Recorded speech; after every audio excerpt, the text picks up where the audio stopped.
Mardi 21 avril 2015, bonsoir à tous et merci d'être sur Nyota Télévision pour vous informer dans cette première édition. Lancement ce mardi 21 avril des travaux de réhabilitation de l'hôpital général de référence Jason Sendwe d'une part et de l'autre, la résidence officielle du gouverneur. Le coup d'envoi a été donné par le gouverneur Moïse Katumbi Chapwe qui, à la fin de son mandat, a initié les travaux de réfection de la résidence officielle pour le prochain gouverneur. Les habitants du quartier Bel Air 1 de la commune de Kompemba sont appelés à libérer les lieux où ils ont implanté des kiosques. Il s'agit de ceux qui se trouvent au-dessus des câbles électriques, d'ailleurs tombés en panne, situation à la base du manque d'énergie électrique. Encore une fois, bonsoir. C'est un acte louable. Le gouverneur Moïse Katumbi Chapwe, arrivé au terme de son mandat, vient de décider la réhabilitation complète de la résidence officielle du gouverneur de province située sur l'avenue Camagnola, alors qu'il n'y a jamais habité durant tout son mandat. Des travaux de réhabilitation qui ont donc débuté ce mardi 21 avril 2015. Retrouvons ce reportage de Nono Landou et Stéphane Chissot. C'est un acte dont la noblesse est profondément touchante et qui traduit l'élégance de l'honorable Moïse Katumbi Chapwe qui vient de décider de préparer à l'avance un cadre d'hébergement digne destiné aux futurs locataires du gouvernorat de la future province du Haut-Katanga. Alors qu'il n'a jamais lui-même habité aucun jour ce palais résidentiel officiel trônant sur l'avenue Kassavubu, il en a commandé les travaux de réhabilitation en toute urgence. Comme le témoigne ici son conseiller juridique et chargé de l'administration. Comme vous le savez, son Excellence l'honorable Moïse Katumbi Chapwe a fait pratiquement 8 ans à la tête de la province et pendant tout ce temps-là, il n'a jamais habité la résidence officielle des gouverneurs de province. Il a habité sa résidence privée. Mais qu'à cela ne tienne, il a tenu en homme d'État et en homme de parole, et comme il le fait partout, à réhabiliter la résidence du futur gouverneur qui sera élu très prochainement. Comme vous le savez, il y a les nouvelles provinces qui auront des nouveaux gouverneurs. Et la province du Haut-Katanga, n'est-ce pas, aura un gouverneur qui sera logé ici dans la résidence officielle. Et pendant 8 ans, je crois que vous l'avez suivi partout, il n'a jamais utilisé les véhicules du gouvernorat. Il a utilisé ses propres véhicules et même la consommation de carburant et autres, il n'a jamais pris ce qui était mis à sa disposition.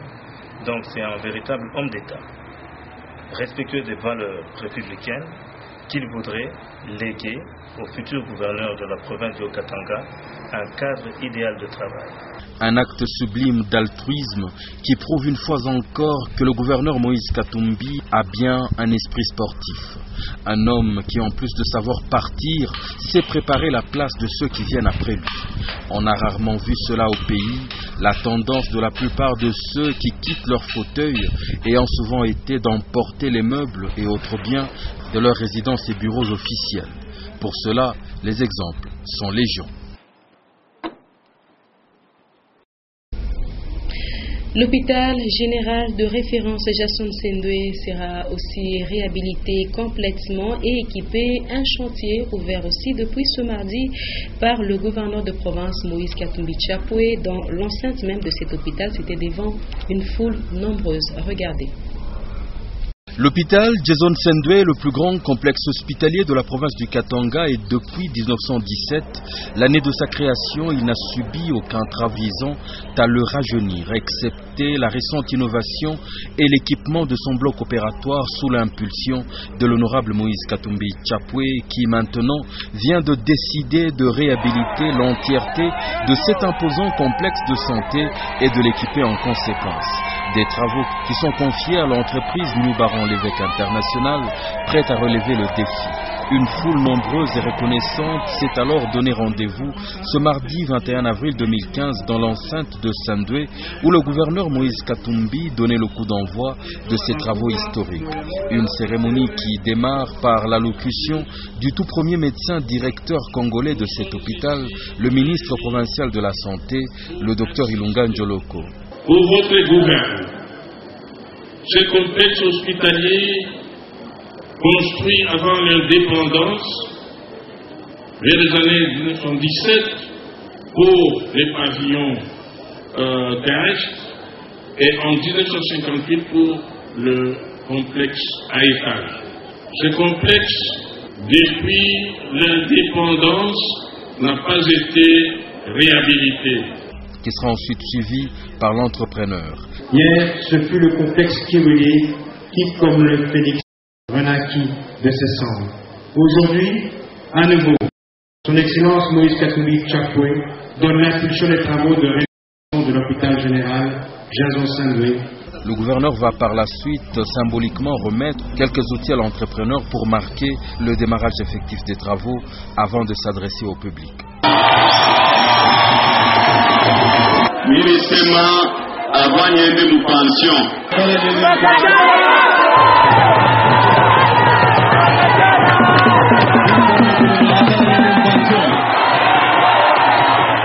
Amone miazi katika. Hakuna tena bantu bata Afrique du Sud. Afrique du Sud itakuwa wapi? Msendwe. Jambo Mie mitena kulipa kwenda mu Afrique du Sud. Mebakati hapa watalipa. Hakuna ina vile. Alors ndio tulisema ipo tufanye sababu tufanye masali ya operation mlionaka. Heureusement wanakuwa kutusaidia kwa kufanya maoperation. Ile masali d'opération Afrique mujima amona masali d'opération sana msende wataka msende mipige mbele mikono mwe wenyewe.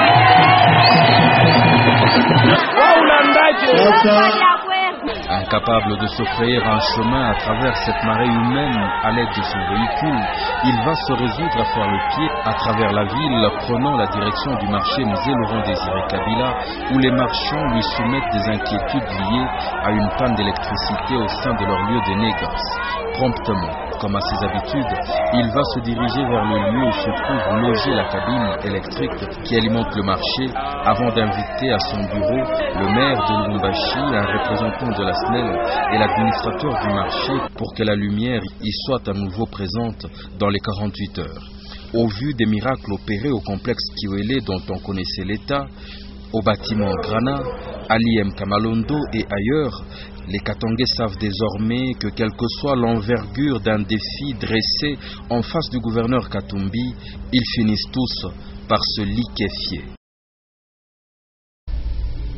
Et parmi les personnes qui ont pris part à cette cérémonie de lancement des travaux de réhabilitation de l'hôpital général de référence Jason Saint-Louis se trouvaient les vendeuses et vendeurs du marché Musée Kabila. Ils en ont profité pour soumettre à l'autorité provinciale leurs doléances relatives au manque d'énergie électrique et une suite favorable leur a été réservée, nous disent Sam Kitenge et Jechala.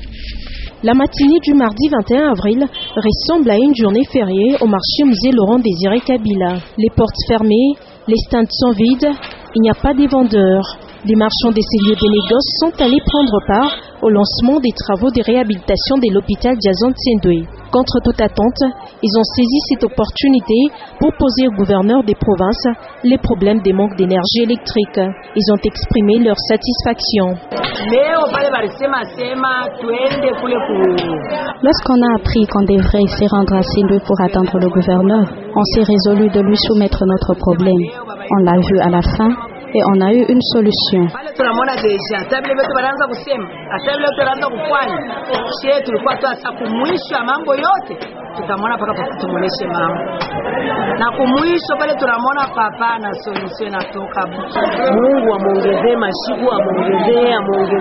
Que Dieu les bénisse abondamment et qu'ils vivent longtemps. À en croire les gouverneurs, très prochainement, les marchés Musée Laurent Désiré Kabila sera à nouveau éclairé. On se rappelle que cela fait plus de 2 mois que ces lieux de négoce est dépourvu d'énergie électrique. Beaucoup ont abandonné la vente de produits vivriers, à l'instar des viandes, poulets et poissons. Sur un autre chapitre, il y a eu ouverture ce mardi de l'atelier de sensibilisation et de mise à niveau des parties prenantes sur l'élaboration du rapport ITIE, Initiative pour la transparence des industries extractives 2013. À l'issue de ces assises présidées par le ministre des Mines, Dax Sompoué, les parties prenantes, qui sont le gouvernement, les entreprises et la société civile, devront user de la présentation du nouveau cadrage adopté par le comité. Richard Chimba Diane Kassongo nous en parle. Le rapport ITIE 2013 doit être publié le 30 juin prochain à la demande du Parlement. C'est en vue de collecter les données que toutes les parties prenantes assistent à cette campagne. Grâce à cette campagne, les participants vont acquérir des mécanismes pour bien réaliser ce travail. Odax Sompoué, ministre provincial des Mines qui a ouvert ses assises, a souligné que la transparence reste l'élément clé pour un réel impact dans la mise en œuvre de l'ITIE. La transparence dans la gestion des revenus issus de l'exploitation des industries extractives est importante à plusieurs égards. Elle est l'une des pierres angulaires de la bonne gouvernance dans la mesure où elle accroît la redevabilité et amoindrit les possibilités de dissipation des fonds publics. La transparence facilite la gestion macroéconomique du développement et améliore l'image internationale du pays. Le souhait, c'est aussi celui de voir l'ITIE RDC publier un rapport d'actualité, d'où la création d'un nouveau style de travail. Nous voulons maintenant que les rapports pour lesquels le gouvernement engage beaucoup de moyens pour la publication, nous voudrions que ces rapports deviennent réellement indispensables dans notre pays. La mise à jour du rapport permettra au Parlement national de consulter ces données, surtout pour la session budgétaire. Le contrôle des postes frontaliers s'est poursuivi jusqu'à la cité de Mokambo. Sur instruction du gouverneur de province, le comité de l'ordre opérationnel que chapeaute le ministère de l'Intérieur et de l'Économie s'est rendu au poste frontalier pour étudier les voies et moyens de limiter les cas de fraude. Reportage de Édouard Cancou sur ces images de l'RTNC Katanga. Toujours sur ordre du gouvernement provincial, via les ministères de l'Intérieur et de l'Économie, la mission des contrôles au poste frontalier se poursuit. Après Kasumbalesa, les responsables des corps et services œuvrant à la frontière se sont rendus à Mokambo, une cité située à plus ou moins 180 km de Lubumbashi. Après une séance de travail avec les directeurs des cabinets de ces deux ministères, tout le monde a réfléchi sur les voies et moyens de lutter contre la fraude. À l'unanimité, les membres du comité de l'ordre opérationnel ont, après constat, affirmé que la présence des pistes frauduleuses ou passes des véhicules en provenance de la Tanzanie via la Zambie favoriserait cette situation et le travail des contrôleurs devient difficile. Auparavant, cette délégation avait fait escale à Chinsenda. Ici, le poste frontalier a été fermé sur demande de la République sœur de la Zambie, ce qui fait de ces lieux un véritable lieu de passage des marchandises clandestines. La collaboration entre les autorités zambiennes et congolaises s'avère nécessaire pour la sécurisation de cette frontière, car ces multiples cas de fraude est un manque à gagner pour le trésor public. Les allocations uniques des veuves, orphelins, frais funéraires et indemnités temporaires du travail ont été payées ce mardi 21 avril à l'INSS Katanga 1. Madame Karine Mavung, en sa qualité de directeur provincial ad intérim, a donné le temps et par la même occasion adressé un message de franche collaboration aux différents employeurs. Une fois de plus, Édouard Camp. Quelques jours seulement après le lancement du paiement des prestations sociales à long terme, l'Institut national de sécurité sociale Katanga 1 a amorcé le paiement des allocations uniques. Ce mardi 21 avril, dans la salle des fêtes de cette institution, veuves, orphelins, accidentés et autres bénéficiaires des indemnités temporaires ont reçu des mains de Madame le directeur provincial ad intérim leurs prestations sociales.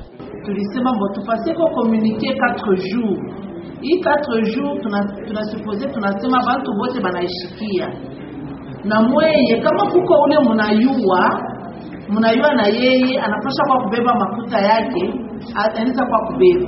Donc kama kuko bengine mlifuataka tena tulilipaka periode nyingine, hii tunalipa ni 2014 jusque décembre 2014. Tuko na rembourser ma frais funéraire ile tuko na lipa. Mko na banduku balifaka, simulifanyaka mlidepensaka. Sasa huku basha kutorizaka tufanye sa remboursement pour ça cercueil. Ndio tutamilipa huko na malocation unique. Allocation unique ko benye banduku alikuwa natumika anapata accident mkashi. Ayaenesha miaka yake ya pension. Aux côtés du sous-directeur administratif et financier, Mme Karine Mavung a expliqué aux bénéficiaires le pourquoi du retard et a interpellé les chefs d'entreprise au respect de la cotisation des prestations sociales des travailleurs. Et de son côté, l'entreprise minière TFM, Tenke Fungurume Mining, continue de poser ses actions sociales à travers la province du Katanga. Elle a encore fait un don en équipement informatique. Avant la page magazine après ce journal, voici le reportage de Rufin Kibambe et Etienne Elunga. Apporter son soutien et sa participation à l'amélioration du bon fonctionnement des instances judiciaires et universitaires de la RDC est le but de ces différents dons en équipement informatique fait par Tenke Fungurume Mining. Les instances judiciaires de la ville de Kolwezi ont reçu 7 ordinateurs de bureau, logiciels incorporés et 7 imprimantes, plus un lot important de cartouches. Ça tombe à propos et les greffiers et huissiers auxquels ces matériaux sont destinés au premier chef en avaient besoin. Travailleront désormais dans des conditions de mobilité adéquates. Le même geste est posé quelque temps après à Fungurume pour le tribunal de paix et le parquet secondaire de Lubudi. Considérant l'éducation comme l'un des piliers majeurs du développement durable, Tenke Fungurume Mining a également doté la faculté des droits de l'université de Lubumbashi des équipements informatiques. La cérémonie de remise de ce matériel s'est déroulée en présence du représentant du recteur de l'UNILU, du doyen de la faculté et des étudiants. Le recteur de l'université de Lubumbashi, le professeur Tchamamba, que nous représentons ici, le professeur Katamé et moi-même, tient à saluer le passage de Tenke Fungurume Mining par l'université de Lubumbashi aujourd'hui. Et il salue le don, le soutien que l'entreprise vient de faire à la faculté de droit. Ce geste de TFM illustre son engagement de renforcer les capacités de l'administration publique, judiciaire et éducationnelle pour en faire une administration de qualité pour un investissement durable en RDC. Éléments à suivre donc en page magazine juste après ce journal. Plusieurs quartiers de la commune Kampemba n'ont pas d'énergie électrique. Les techniciens de la SNEL attendent que tous les tenanciers des alimentations qui ont érigé leur kiosque au-dessus des câbles évacuent les lieux afin de pouvoir réparer la panne. Maurice Mazel nous dit plus. La grande partie du quartier Bel Air dans la commune de Kampemba est privée du courant électrique. Le maire de Lubumbashi, Jean-Oscar Sangouza Mutunda, et le directeur technique de la Société nationale d'électricité, M. Mutombo, sont descendus à la commune de Kampemba pour prévenir les tenanciers des kiosques et boutiques afin d'évacuer la servitude de l'État pour permettre à la Société nationale d'électricité de remplacer les câbles souterrains. On vient sensibiliser la population sur Savonnier et Turquie. Donc vous voyez que toutes ces petites boutiques qu'on a construites ici sont des histoires anarchiques. Parce qu'ils occupent la servitude de l'État. Bon, maintenant on est dans les besoins. Toutes ces maisons ici, il y a un câble souterrain de la SNEL. Le Bel Air n'est pas bien alimenté suite à cet aspect que nous venons de constater ici. Le quartier Bel Air est mal alimenté parce que les servitudes sont spoliées par les habitants. C'est un défaut moyen de tension sur les câbles 15 kV qui part de la station ZIP jusqu'à la cabine Est qui est située au coin des abris à Localia et des Cypres. Donc c'est l'analyse de ces défauts. Nous l'avons localisé, malheureusement il est en dessous de tous ces kiosques qu'on a construits. Tous ceux qui sont sur la servitude doivent faire vite pour libérer l'emprise de l'État. Et on parle enseignement à présent. Les élèves finalistes du secondaire affrontent l'épreuve de dissertation dans exactement une semaine. Dans les écoles de Lubumbashi, on passe à la vitesse supérieure pour ce qui est des préparatifs, mais pour certains enseignants, le niveau des élèves par rapport avec cet exercice du cours de français va décroissant et ils y vont malgré les failles qu'accusent les élèves. Léon Magloire Munga. Dans toutes les salles de classe de 6e des humanités, les élèves parlent dissertation. L'épreuve arrive dans 7 jours exactement. Monsieur Jean-Pierre Katingo, que nous avons surpris en train de dispenser le cours de dissertation, nous a autorisé de demander à ses élèves de définir le concept dissertation. Pour moi, la dissertation, c'est une bonne définition de la Pour moi, c'est... Bon, chaque jour, j'essaie de reformuler certains sujets, je vérifie, je dépose au professeur, il corrige, je fais des remarques et je mets encore les mêmes sujets pour les faire encore et corriger. Et cela fait exactement 20 ans que M. Jean-Pierre Milambo Katingo donne le cours de français. Et selon son expérience, le niveau des élèves va de baisse en baisse. Chaque année, on a l'impression qu'on prend l'ascenseur en sens inverse. c'est la descente vers les enfers. Les niveaux baissent, pour le dire, chaque année. Alors, la compréhension est délicate, d'autant que nos enfants ne se livrent pas, ne s'adonnent pas à la lecture. Je ne cesserai de le dire. Et malgré tout, la date du 28 avril avance à pas de géant et les élèves finalistes vont affronter cette épreuve nationale comme ils le pourront. Et certaines personnes se retrouvent avec des problèmes de mémoire ou des migraines. C'est le cas du surménage scolaire. Cette pathologie est souvent causée par le manque de divertissement chez bon nombre d'étudiants et élèves et cela peut avoir des conséquences néfastes sur la santé de ces derniers. Ben KMB, Sylvain Mtambaï pour ce reportage. Plusieurs éléments sont à la base du surménage constaté chez certains élèves et étudiants.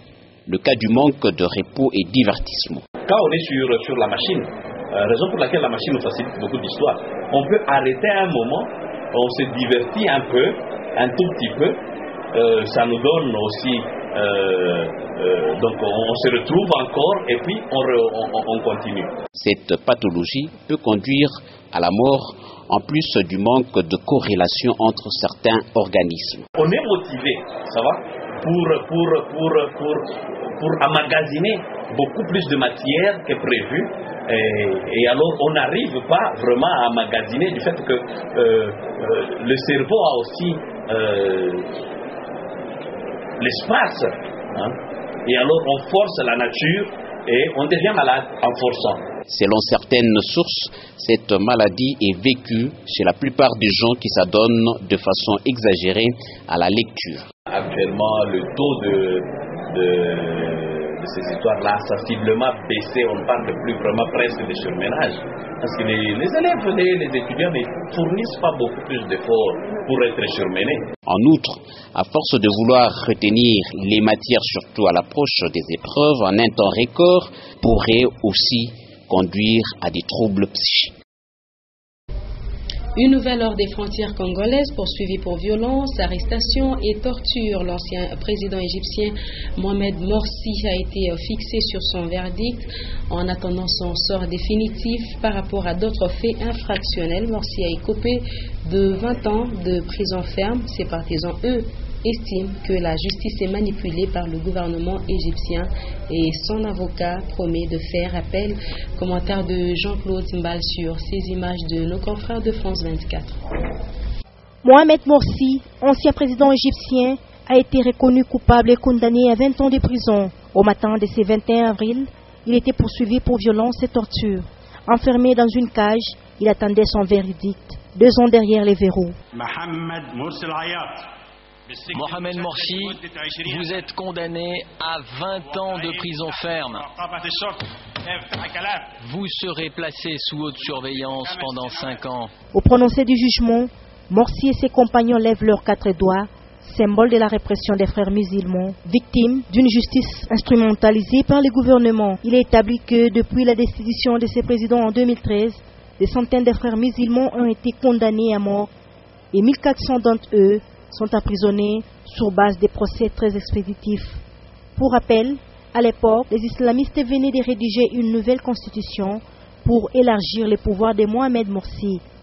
Ce dernier aurait ordonné la dispersion avec violence des opposants. Ce président Morsi, détenu, dit ne pas être responsable des violences qui ont suivi. Son avocat prévoit de faire appel. Le même Morsi doit encore être jugé pour chef d'évasion des prisonniers, espionnage et conspiration de terrorisme. Voilà, c'était plutôt la page internationale signée Sylvie Moussaou. Ce sera la fin de cette session d'actualité. Le rappel des titres avant de nous quitter. Lancement ce mardi 21 avril des travaux de réhabilitation de l'hôpital général de référence Jason Sindwe d'une part et de l'autre de la résidence officielle du gouverneur. Le coup d'envoi a été donné par le gouverneur de province Moïse Katumbi Tchapoué qui, à la fin de son mandat, a initié les travaux de réfection de la résidence officielle pour le prochain gouverneur. Les habitants du quartier Bel Air 1 dans la commune Kampemba sont appelés à libérer les lieux où ils ont implanté des kiosques. Il s'agit de ceux qui se trouvent au-dessus des câbles électriques, d'ailleurs tombés en panne, situation à la base du manque d'énergie électrique. C'est la fin complète de ce journal de 19h. Merci de nous avoir choisis pour vous informer. Prochain rendez-vous avec l'actualité sur votre chaîne tout à l'heure. À 21h juste, ça sera les news, 21h15 le journal en anglais et à 23h les derniers échos de ce mardi avec Titiane Mbouy. Je vous laisse donc suivre la page magazine en rapport avec l'activité de l'entreprise minière Tenke Fungo Memaini qui a fait un don en équipement informatique à l'université de Lubumbashi, et un peu plus tard interviendra Sport Star, le journal des sports avec MacArthur qui connaît très volontiers de nos programmes.